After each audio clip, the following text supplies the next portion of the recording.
નમસ્કાર, સ્વાગત છે આપનું સુપર 20 માં અને હું છું આપની સાથે જિજ્ઞાસા। સૌપ્રથમ વાત કરીએ તો કોરોનાની બીજી લહેરે જ્યાં લોકોના જીવ લીધા છે અને આની સાથે જ અનેક લોકો આર્થિક રીતે કમર તોડી રાખી છે, ત્યારે હવે સરકાર દ્વારા કોરોનાની સારવાર લઈ રહેલા લોકો માટે સારા સમાચાર છે, જેમાં કોરોનાની સારવાર લેતા લોકોને ઇન્કમ ટેક્સની છૂટ અપાઈ છે। આનો અર્થ એ થયો કે જે લોકોએ કોરોનાના સમયે પોતાની કોઈ પણ રાશિનો પોતાના વ્યક્તિ કે કોઈના પણ માટે પેમેન્ટ કર્યું છે તેને ઇન્કમ ટેક્સથી રાહત આપવામાં આવશે।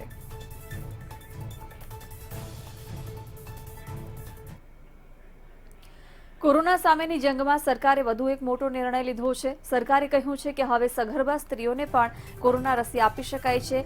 કેન્દ્રીય આરોગ્ય મંત્રાલયે આ જાહેરાત કરી છે। આઈસીએમઆરના ડાયરેક્ટર જનરલ ડોક્ટર બલરામ ભાર્ગવે જણાવ્યું હતું કે સગર્ભા સ્ત્રીઓ માટે કોરોનાની રસી લેવી ફાયદાકારક છે અને તેમને આ રસી લેવી જોઈએ। તેમણે કહ્યું કે આરોગ્ય મંત્રાલયે આ સંદર્ભે માર્ગદર્શિકા જારી કરી છે અને સગર્ભા સ્ત્રીઓને રસી આપવામાં કોઈ અડચણ નથી।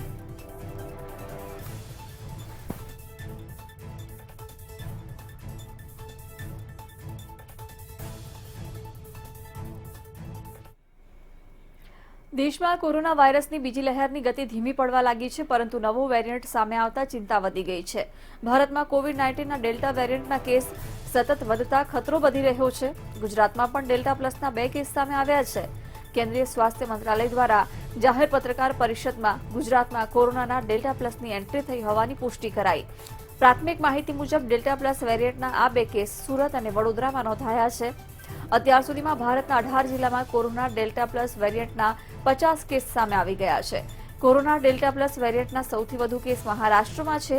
અહીં અત્યાર સુધીમાં 20 સામે આવ્યા છે, જ્યારે મધ્યપ્રદેશમાં 7, પંજાબ ગુજરાતમાં 2, કેરળમાં 3, આંધ્રપ્રદેશમાં 1, તામિલનાડુમાં 9, ઓરિસ્સા, રાજસ્થાન, जम्मू काश्मीर और कर्नाटक में एक केस सामने आया है। तारीख तक जो हम 45,000 से ज़्यादा सीक्वेंसिंग हम कर चुके हैं। टोटल कुल मिला के 65,000 तक करीब हम लोगों ने सैंपल्स को प्रोसेस किया अलग अलग तरीकों से, और उसमें जो ये पाए गए तो आप देखेंगे इसमें मुख्यतः जो है महाराष्ट्र में सबसे ज़्यादा है। महाराष्ट्र के बाद तमिलनाडु में 9 केसेस हैं, उसके बाद केरल में, और उसके बाद हमारे एक जो है मध्य प्रदेश में 7 केसेस पाए गए अब आज की। तो ये हमारे राज्य हैं जहाँ पे कि हम इसको मॉनिटर कर रहे हैं, और इन राज्यों में भी ये अलग अलग जिलों में बटे हुए हैं। इसलिए कोई एक पर्टिकुलर राज्य में ये नहीं कह सकते कि 7 से लेके 20 हो गए एक ही दिन उसमें, या एक ही उसमें कुछ इतने दिनों में। खुद कायदा मंत्री जी ट्विटरनी पॉलिसीनो शिकार बन्या છે, જેને પગલે કેન્દ્રીય મંત્રી રવિશંકર પ્રસાદનું ટ્વિટર એકાઉન્ટ 1 કલાક સુધી બ્લોક કરવામાં આવ્યું હતું। ટ્વિટરે બ્લોક કરતા સમયે દાવો કર્યો છે કે રવિશંકર પ્રસાદે અમેરિકાના કાયદાનું ઉલ્લંઘન કર્યું છે। પ્રસાદે અમેરિકાના ડિજિટલ મિલેનિયમ કોપીરાઇટ કાયદાનું ઉલ્લંઘન કર્યું, જો કે બાદમાં ટ્વિટરે ચેતવણી આપતા રવિશંકર પ્રસાદનું એકાઉન્ટ ફરી ખોલી નાખ્યું હતું। પ્રસાદે પહેલા દેશી માઇક્રો બ્લોગિંગ અને સોશિયલ નેટવર્કિંગ સાઇટ કુ મારફતે તેમજ ત્યારબાદ ટ્વિટર મારફતે આ અંગે માહિતી આપી। સોશિયલ મીડિયા કંપનીની આ કાર્યવાહી એવા સમય સામે આવી છે કે જ્યારે કેન્દ્ર સરકાર અને ટ્વિટર વચ્ચે નવા આઈટી કાયદા અંગે વિવાદ ચાલી રહ્યો છે। આ મુદ્દે ગયા સપ્તાહે આઈટી મંત્રાલયને લગતી સંસદીય સમિતિ સમક્ષ ટ્વિટરના પ્રતિનિધિઓ હાજર થયા હતા। કંપનીના અધિકારીઓને પૂછવામાં આવ્યું હતું કે શું તેઓ દેશના કાયદાનું પાલન કરી રહ્યા છે।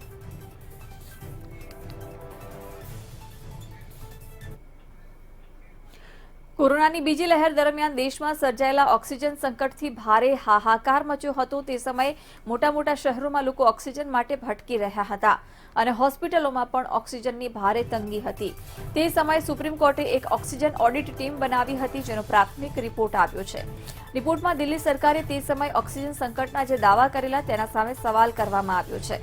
રિપોર્ટ પ્રમાણે જ્યારે દિલ્હી સરકાર 1200 મેટ્રિક ટન ઓક્સિજનની માંગને લઈ ઉહાપોહ કરી રહી હતી, તે સમયે દિલ્હીને ફક્ત 300 મેટ્રિક ટન ઓક્સિજનની જ જરૂર હતી। રિપોર્ટમાં કરાયેલા દાવા પ્રમાણે દિલ્હીની આ માંગણીના કારણે આશરે 12 રાજ્યોમાં ઓક્સિજનની તંગી સર્જાઈ હતી, કારણ કે તે સમયે જે માંગણી થઈ રહી હતી તેના પ્રમાણે ઓક્સિજનનો વધારાનો સપ્લાય દિલ્હી પહોંચાડાઈ રહ્યો હતો।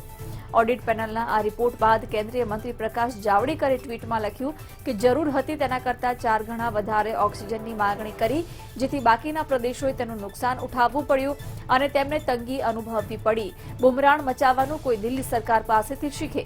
દિલ્હી ભાજપના નેતા વિજેન્દ્ર ગુપ્તાએ પણ ટ્વીટમાં લખ્યું કે દિલ્હી સરકારે ડિમાન્ડ કરતાં 4 ગણું વધુ માંગી, તેમ છતાં કેન્દ્ર દ્વારા ઓક્સિજન સપ્લાય મળ્યો, પરંતુ હોસ્પિટલોમાં કોઈ મદદ ન કરવામાં આવી। દિલ્હીના લોકોએ બ્લેક માર્કેટમાંથી ઓક્સિજન ખરીદવો પડતો હતો। मैं भारतीय जनता पार्टी के नेताओं को जो सुबह से चैनल्स पे बैठ के चिल्ला रहे हैं, उनका गला थक गया होगा।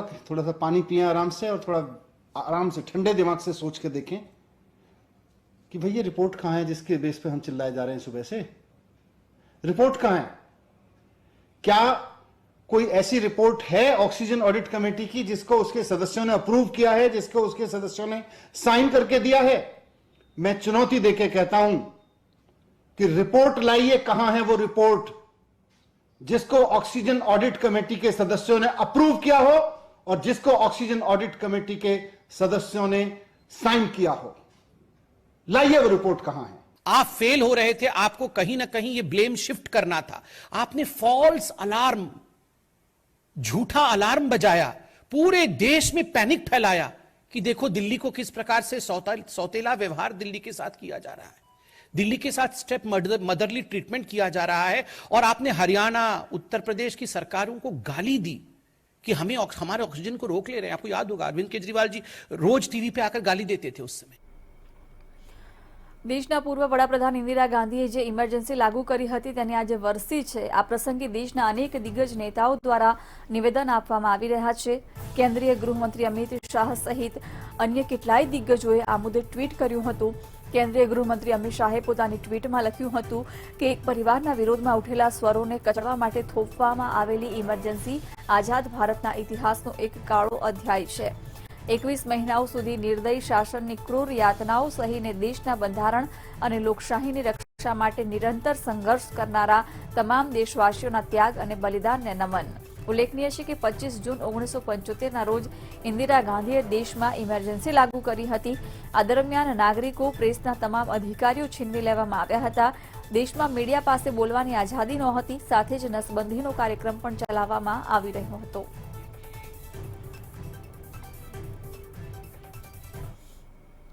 ઇમરજન્સીને આમ તો 46 વર્ષ પૂર્ણ થયા છે, પરંતુ તેની પર રાજકારણ હજુ પણ ખેલાઈ રહ્યું છે। એક તરફ જ્યાં વડાપ્રધાન, ગૃહમંત્રી અને સંરક્ષણ પ્રધાન ઇમરજન્સી પર કોંગ્રેસ પર આકરા પ્રહાર કરી રહ્યા છે, ત્યાં મહારાષ્ટ્રની મહાવિકાસ અઘાડી સરકાર ઇમરજન્સીને ભૂલવા માંગે છે। હાલ કોંગ્રેસ અને શિવસેના મહારાષ્ટ્રમાં સંયુક્ત સરકાર ચલાવે છે અને ભૂતકાળમાં શિવસેનાએ ઇમરજન્સીને લઈ અનેકવાર કોંગ્રેસ પર આક્રમક નિવેદનો આપ્યા છે। જો કે આજે 46 વર્ષ થવા આવ્યા છે ઇમરજન્સીને, ત્યારે શિવસેના નેતા સંજય राउते इमरजेंसी ने हवे भूलवा पर भार मूक्यो है। इमरजेंसी को भूल जाना चाहिए, आपातकाल को भूल जाना चाहिए। हर साल हम उसका जो इमरजेंसी का सालगिरह मनाने का जो एक उत्सव करते हैं, सेलिब्रेशन, कुछ लोग क्या है, इमरजेंसी हो गया, इतने साल हो गए, लोग भूल भी गए।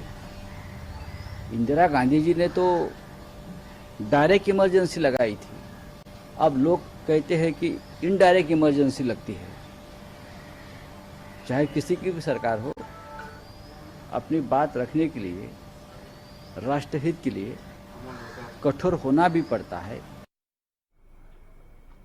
મુંબઈના પૂર્વ ગૃહમંત્રી અનિલ દેશમુખના નિવાસે એન્ફોર્સમેન્ટ ડિરેક્ટોરેટે દરોડા પાડ્યા છે। મુંબઈના પૂર્વ પોલીસ કમિશનર પરમબીર સિંહ દ્વારા પૂર્વ ગૃહમંત્રી અનિલ દેશમુખ પર લગાવવામાં આવેલા 100 કરોડ રૂપિયાના વસૂલાતના મામલામાં એન્ફોર્સમેન્ટ ડિરેક્ટોરેટે બીજી વખત દેશમુખના ઘરે રેડ કરી છે। ઈડીની 2 ટીમ દેશમુખના શિવાજીનગર સ્થિત ઘરમાં શોધખોળ કરી રહી છે। આ પહેલા ઈડીએ તેમના ઘરે 25 મેના રોજ રેડ કરી હતી।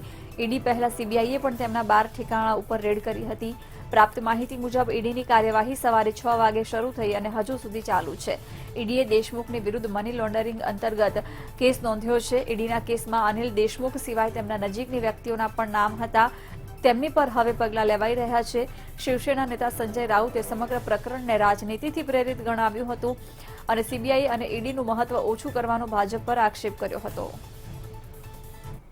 लेकिन जिस प्रकार के केसेस में आज ये जांच एजेंसी को ढकेला जाता है, ये पूरी राजनीतिक मामला मुझे लगता है, सबको ये मालूम है।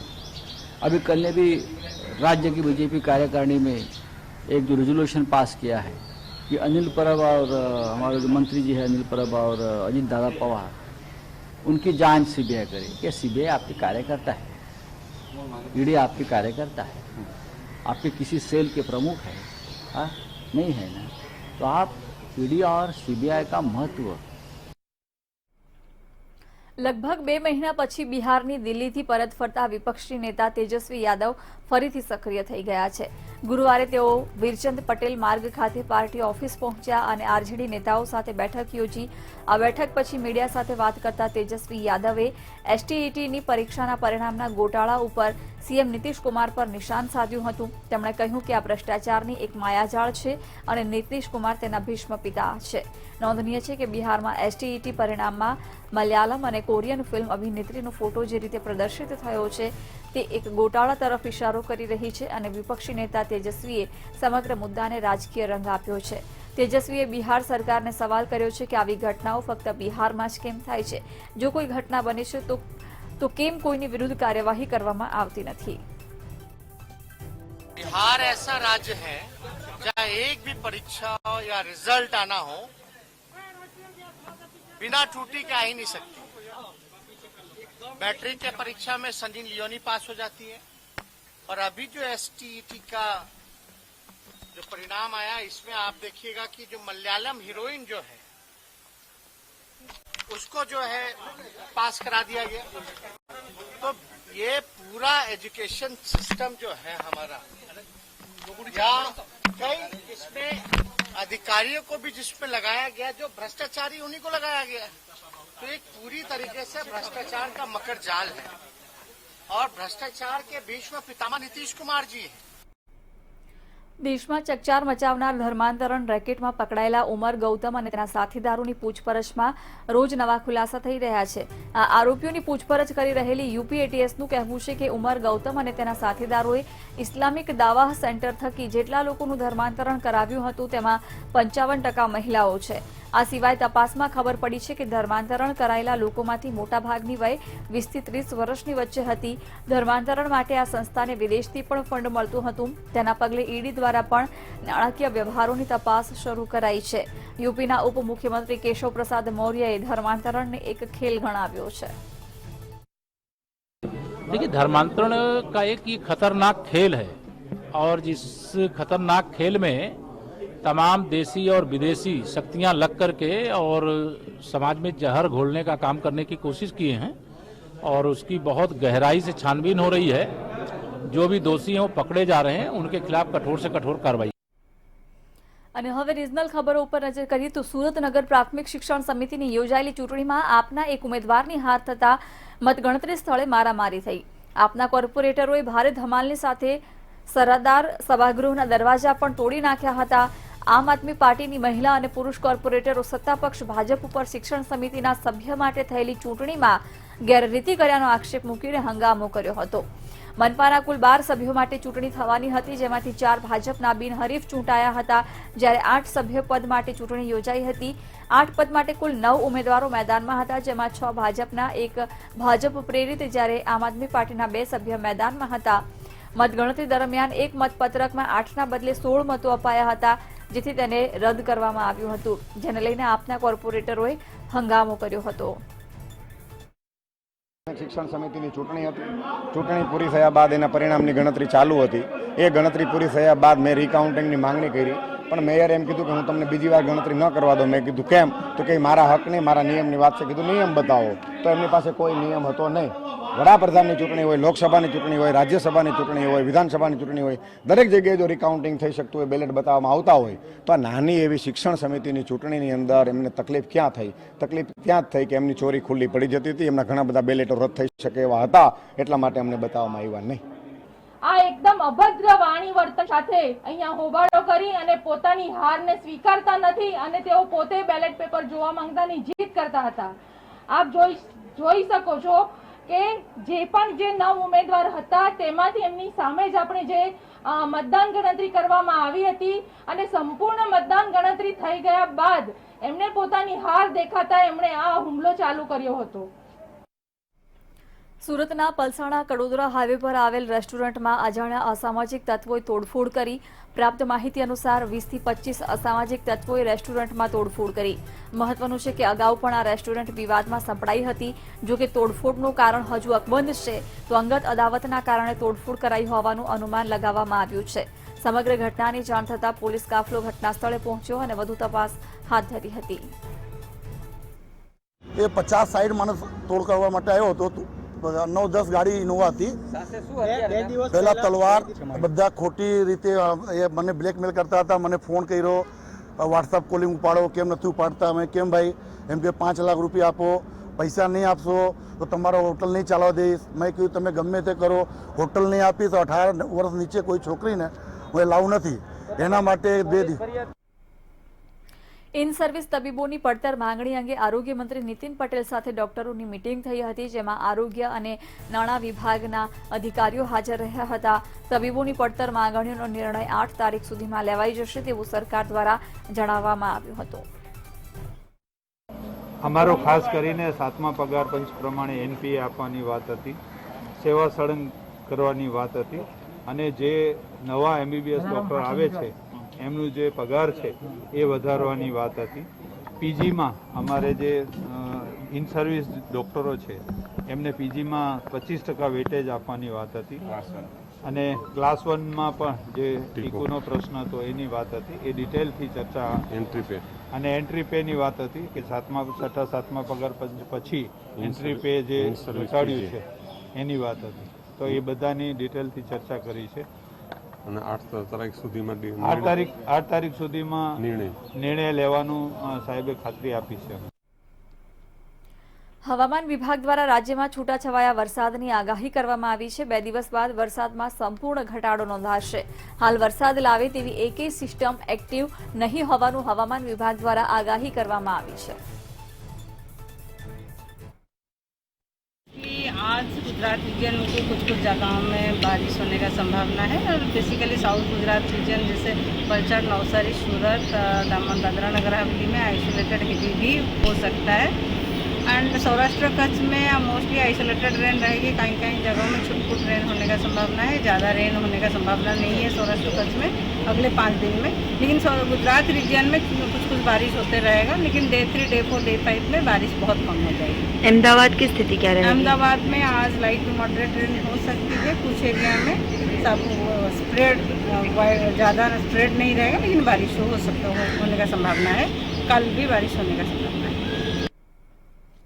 27 જૂનથી રાત્રિ કર્ફ્યુ હટાવી લેવાશે, જે અંતર્ગત સાબરકાંઠાના હિંમતનગરમાં કોરોનાના કેસ ઘટતા રાત્રિ કર્ફ્યુ હટાવી લેવાશે, જેના કારણે રાત્રિ દરમિયાન ખાણીપીણીના બજારો અગાઉની જેમ રાબેતા મુજબ ચાલુ થશે. સાબરકાંઠા જિલ્લાની અંદર હિંમતનગર શહેરની અંદર જે રાત્રિ કર્ફ્યુ લાદી દેવામાં આવ્યો હતો, છેલ્લા 1.5 મહિનાથી હિંમતનગરમાં રાત્રિ કર્ફ્યુ લાદી દેવામાં આવ્યો હતો. પરંતુ કાલે જે કેબિનેટની ગુજરાત રાજ્યની જે કેબિનેટની બેઠકમાં જે નિર્ણય લેવામાં આવ્યો છે કે જે શહેરોની અંદર કોરોનાના કેસમાં ઘટાડો જોવા મળે છે તે શહેરો પરથી રાત્રિ કર્ફ્યુ હટાવી દેવાનો જે નિર્ણય લેવામાં આવ્યો છે, તેમાં એક સાબરકાંઠાના હિંમતનગર શહેરનો પણ સમાવેશ થાય છે. આપણે વાત કરીએ હિંમતનગરમાં, તો હિંમતનગર શહેરની અંદર હિંમતનગર શહેરની અંદર જે કોરોનાના કેસમાં સતત ઘટાડો થતો જોવા મળી રહ્યો છે, તેને લઈને આપ જોઈ રહ્યા છો કે બજારમાં જે લોકોની ચહલ પહલ છે તે વધુ પડતી જોવા મળી રહી છે. પરંતુ લોકોને જે રાત્રિ દરમિયાન જે બહાર નીકળવામાં જે મુશ્કેલીઓ પડતી હતી, તે મુશ્કેલીઓ જે હવે રાત્રિ કર્ફ્યુ હટાવી લેવાના કારણે જે હવે લોકો રાત્રે જે ઘરની બહાર કેટલાય સમયથી નીકળતા ન હતા, તે લોકો હવે રાત્રે ઘરની બહાર નીકળી શકશે. અને જે દુકાનદારો રાત્રે મોડે સુધી દુકાનો પણ જે ખુલ્લી નહોતા રાખી શકતા, તે હવે લાગે છે કે આજથી કેટલીક દુકાનો રાત્રે મોડે સુધી પણ ખુલ્લી રહી શકે છે. જય સુરતી, મંતવ્ય ન્યૂઝ, સાબરકાંઠા. કોરોના રસીકરણના મહાઅભિયાન અંતર્ગત ભુજ તાલુકાના માધવપર ગામે 13 તુજકો અર્પણ સંસ્થા દ્વારા રસીકરણ અભિયાનની શરૂઆત કરાઈ. આ રસીકરણ અભિયાનમાં અત્યાર સુધીમાં 2000થી વધુ લોકોએ લાભ લીધો. 13 તુજકો અર્પણ સંસ્થા દ્વારા 18 વર્ષથી વધુ ઉંમર ધરાવતા તમામને રસી આપવામાં આવી હતી. સરકારના સહકારથી જે પ્રથમ 45 વર્ષ પ્લસના અને ત્યારથી અમારી સંસ્થાના સંયુક્ત ઉપક્રમે આ રસીકરણ અભિયાન ચાલી રહ્યું છે, અને બાદમાં 18 વર્ષ પ્લસના જે મહાઅભિયાન ભારત સરકાર દ્વારા શરૂ કરવામાં આવેલ છે, તે સંપૂર્ણ અત્યાર સુધી આપણે કહી શકીએ કે 2000થી વધારે લોકોએ આ રસીકરણનો લાભ લીધો છે. બનાસકાંઠાના થરાદમાં ખેડૂતોએ 6 લાઇન પ્રોજેક્ટને લઈને વિરોધ નોંધાવ્યો. મહત્વનું છે કે ખેડૂતોની જમીન કપાઈ હોવા છતાં પૂરતું વળતર ન મળતા મોટી સંખ્યામાં ખેડૂતો નાયબ કલેક્ટર કચેરી પહોંચ્યા અને ખેડૂત સંઘર્ષ સમિતિ હેઠળ વિરોધ દર્શાવી આવેદનપત્ર આપ્યું. સાથે જ સૂત્રોચ્ચાર કરી ખેડૂતોએ વિરોધ નોંધાવ્યો.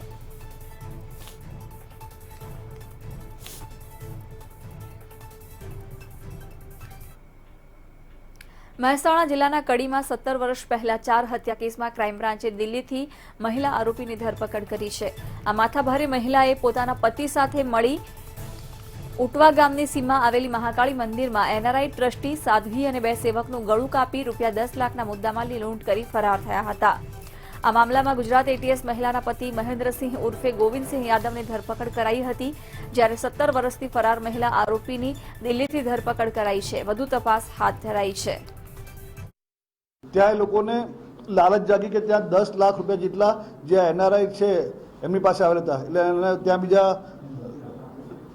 ઘરેણા પણ જેવું હતું, એટલે લાગ્યું કે અહીંયા આપણે લૂંટ કરીએ, એટલે લોકોએ નક્કી કર્યું. એટલે 2-3 તારીખના રોજ આ લોકોએ ધારિયાથી એના પતિ જે ગોવિંદસિંહ જે ઉર્ફે મહેન્દ્રસિંહ એને ધારિયાથી પહેલાં સાધ્વી, પછી મોહનભાઈ, કરમણભાઈ, ચિમનભાઈ આ બધાને ધારિયાના ઘા મારીને મારી નાખ્યા.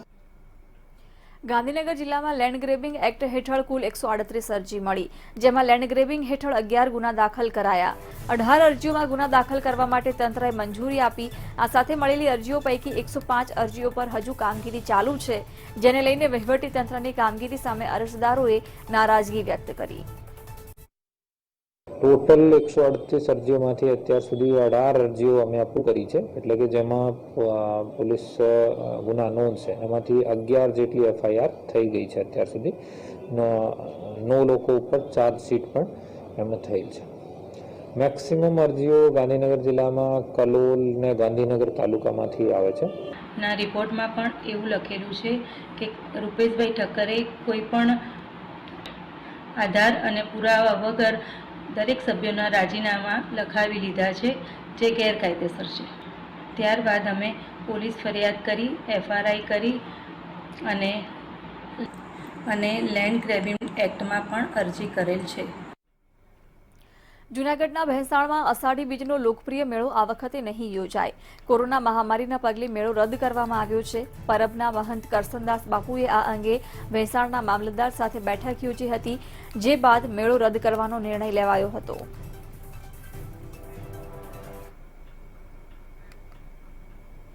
રાષ્ટ્રીય ખબરો બાદ હવે નજર કરીએ ઇન્ટરનેશનલ ટોપ 10 ખબરો ઉપર.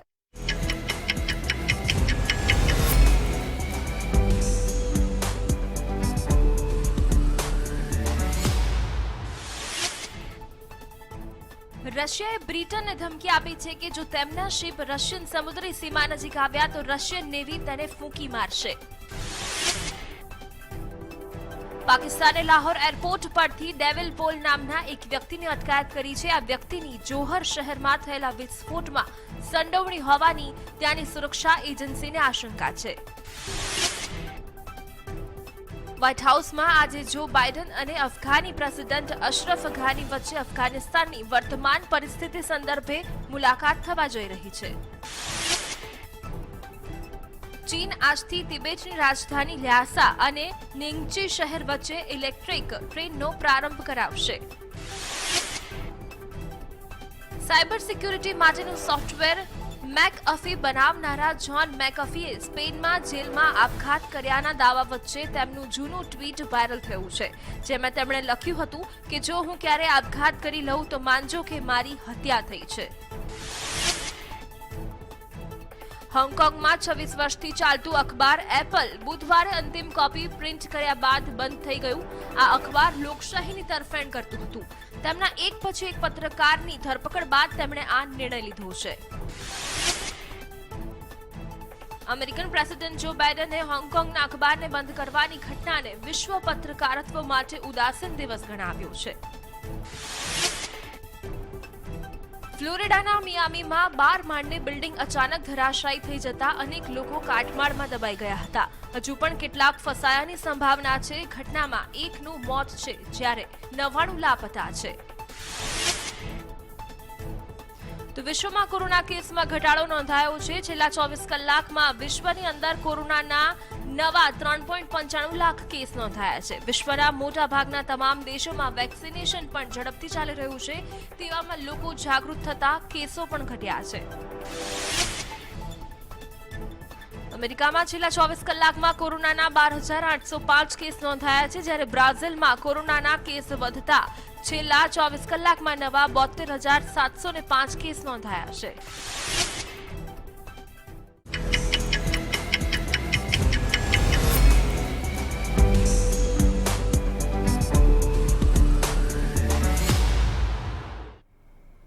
સુપર 20 બુલેટિનમાં અત્યારે બસ આટલું જ. વધુ સમાચારો માટે આપ જોતા રહો મંતવ્ય ન્યૂઝ. સાથે જ લોગિન કરો mantavynews.com. નમસ્કાર.